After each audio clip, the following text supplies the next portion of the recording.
Bab 1. Hamba yang menyapu. Ketika hari baru dimulai, Yang Kai bangun dan mulai merapikan tempat tidurnya, mengambil sapu yang tergeletak di sudut ruangan kecil itu. Dia berjalan keluar sementara di pintu depan sedikit terbuka. Dia mendongak untuk melihat sentuhan abu-abu dalam sorotan langit fajar dan menutup matanya, menarik nafas dalam-dalam. Dia menikmati saat damai ini. Sebelum dia harus memulai pekerjaan yang ditugaskan untuk menyapu tanah agar bebas dari kotoran dan dedaunan. Mengenakan pakaian hitam yang sederhana dan bersih, warna hitam yang dikenakan tampak menyerotin kesepian pemuda yang terisolasi selama bertahun-tahun di sana. Tulang belakangnya lurus seperti lembing, dengan ekspresi teliti di wajahnya. Meskipun dia menyelesaikan pekerjaan dengan peringkat terendah, tindakan yang Kai eksekusi dengan sangat baik, memberikan sedikit kekuatan pada sapu, dan hanya dengan rotasi pergelangan tangan, sapu bergerak dengan mudah. Ketika tubuhnya bergerak, debu dan sampah di tanah tampak menumpuk secara ajaib di suatu tempat di sekitarnya, seperti mereka menemukan sepasang kaki. Yang Kai adalah murid percobaan Sky Tower School karena ia telah berlatih selama 3 tahun, namun hanya mencapai tingkat 3 body tempering. Murid-murid lain yang telah masuk pada saat yang sama dengannya telah lama melampaui ini dan mencapai tahap yang lebih tinggi. Dengan demikian, mereka sudah bisa masuk ke gedung utama, memberi penghormatan dan membuat langkah menuju masa depan mereka. Dia hanya bisa menyesali ketidakmampuannya di halaman luar. Mencapai body tempering tahap ketiga dalam 3 tahun tidak bisa disebut buruk atau baik, tapi benar-benar sangat biasa-biasa saja. Tidak berdaya, Yang Kai hanya bisa menyapu di halaman luar, bekerja keras untuk mendukung dirinya sendiri dan juga dalam pelatihannya. Sky Tower School adalah sekolah yang unik, karena keunikan ini adalah melalui kompetisi yang kejam antara para murid. Di sekolah yang kuat seperti raja, sedangkan yang lemah dihilangkan. Yang kuat yang memakan yang lemah, hukum rimba secara aktif diikuti oleh semua. Di sekolah lain, Anda mungkin dapat melihat persaingan yang bersahabat, ikatan persaudaraan, dan orang-orang bekerja sama untuk mencapai tujuan yang sama. Tapi di sini, satu-satunya ikatan itu salah, sehingga mereka bisa saling menggunakan dan meningkatkan kekuatan, melangkahi tubuh masing-masing atau satu-satunya metode. Sistem ketat Sky Tower School terkenal di seluruh dinasti Han. Meskipun sekolah ini sendiri tidak sebesar itu, sifat brutal dari murid-murid mereka membuat kekuatan mereka tidak ada duanya. Itu karena keterampilan masing-masing murid itu seperti harimau ganas, dan ketika mereka berjalan keluar, tidak ada seorang pun di semua sungai dan danau yang berani memprovokasi mereka. Padahal Sky Tower School memiliki satu aturan, yaitu menerima murid pada usia 14 tahun, dan untuk 3 tahun pertama penerimaan mereka itu dianggap sebagai masa ujian mereka.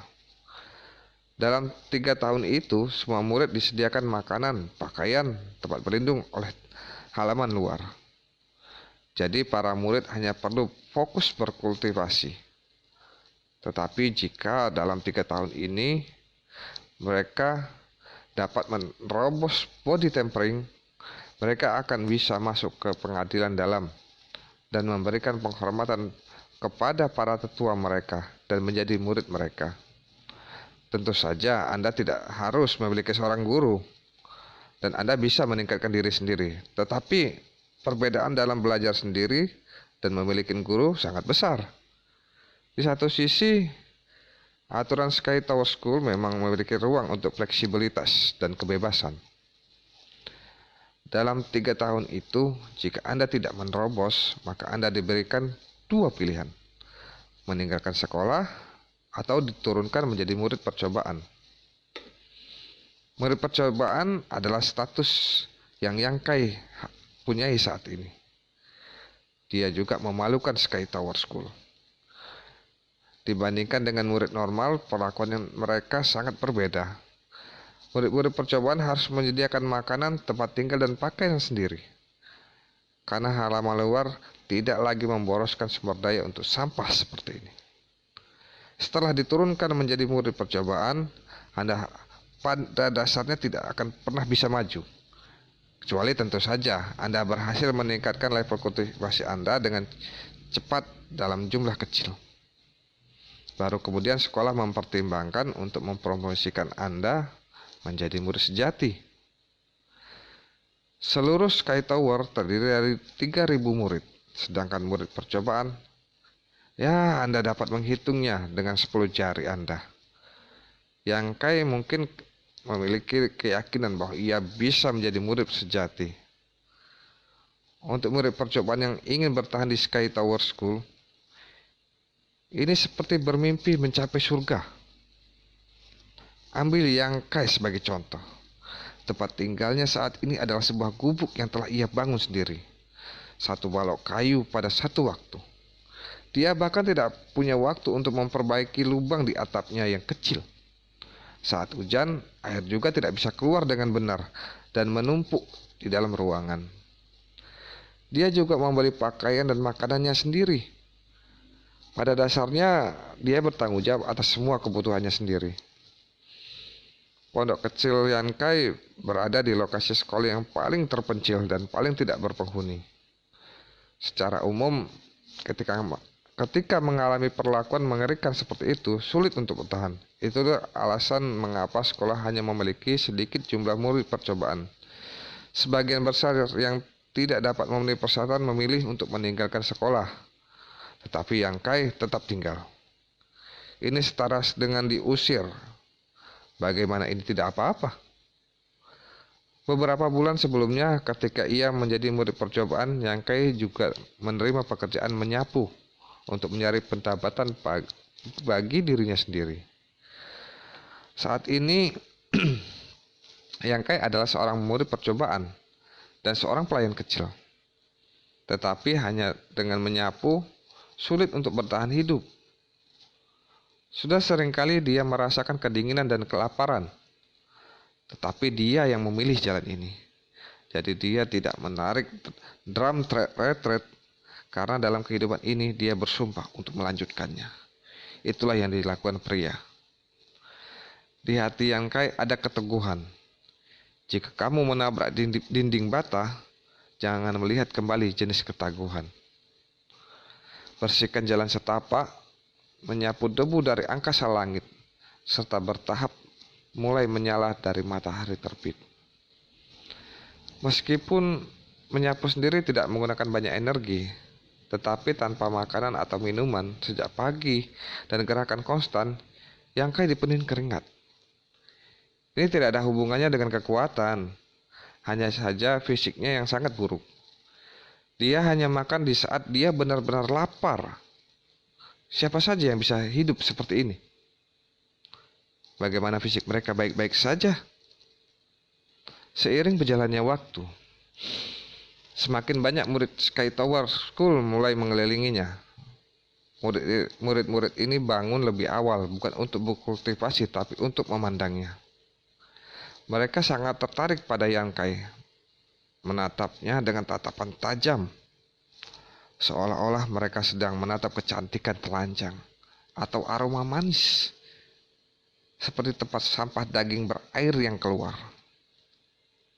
Di antara murid-murid Menara School yang berkumpul di sekitar Kai, ada juga suasana tegang di udara, saling memandang dan waspada. Semua pandangan tidak ramah. Seseorang di antara kerumunan itu dengan lembut berkata, "Bagaimana banyak orang? Ini agak berlebihan." Pada saat itu, seseorang lain berkata, "Apakah Anda pikir Anda bisa berjalan di jalan ini? Tidak ada yang ingin kamu tinggal. Pergilah." Pernyataan itu membuat orang yang berbicara malu. Semua orang tahu mengapa mereka semua berkumpul di sini, mengapa mereka semua memandang Yan Kai, dan mereka semua menunggu saat berikutnya. Tenggat waktu akan segera tiba. Jadi bukankah pergi sekarang bukan belas kasihan? Jika Anda bisa meraih hadiah, maka hari ini akan menjadi panen. Yang Kai secara alami tahu alasan keributan di sebelahnya, meskipun ekspresinya tidak pernah berubah. Mereka akan berkumpul setiap 5 hari, 6 kali sebulan. Dia sudah terbiasa dengan hal itu. Dan itu bukan apa-apa untuk membuat keributan. Dia juga memperhatikan jumlah orang di depannya telah meningkat. Mereka mungkin belum semuanya tiba. Meskipun dia didiskreditkan, Yan Kai menutup mata terhadap orang-orang di sebelahnya dan mulai menyapu. Mengikuti berlalunya waktu, orang-orang di sekitar Yan Kai secara bertahap meningkat. Sekarang ada sekitar 30-40 orang yang hadir. Yan Kai tiba-tiba berhenti dan duduk di tengah jalan. Dan perlahan-lahan dia menghirup udara pagi untuk mengembalikan stamina fisiknya sendiri. Pada gerakan itu, orang-orang yang berkumpul di sekelilingnya semua pergi mengelilinginya. Suasana tegang memenuhi udara, seolah-olah udara tidak lagi mengalir. Tidak ada lagi saling memandang, tetapi semua mata tajam menatap Yan Kai. Jika orang melihat kerumunan ini, mereka akan memegang kesalahpahaman bahwa ada seorang ahli di tengah. Atau yang lain, bagaimana bisa begitu banyak orang mengelilingi satu orang seperti itu? Pada kenyataannya, Yan Kai hanya seorang murid percobaan dengan kultivasi pada tingkat ketiga body tempering. Setiap orang yang hadir lebih kuat darinya. Yan Kai, tidak perlu repot.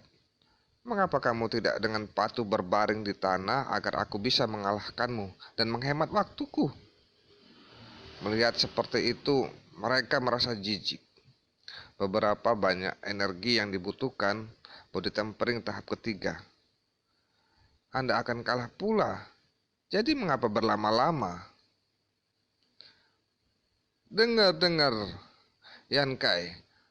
Tolong pikirkan perasaan kami sesama murid juga. Kami tidak seperti Anda. Setelah pertandingan ini kami juga harus berlatih dan berkultivasi.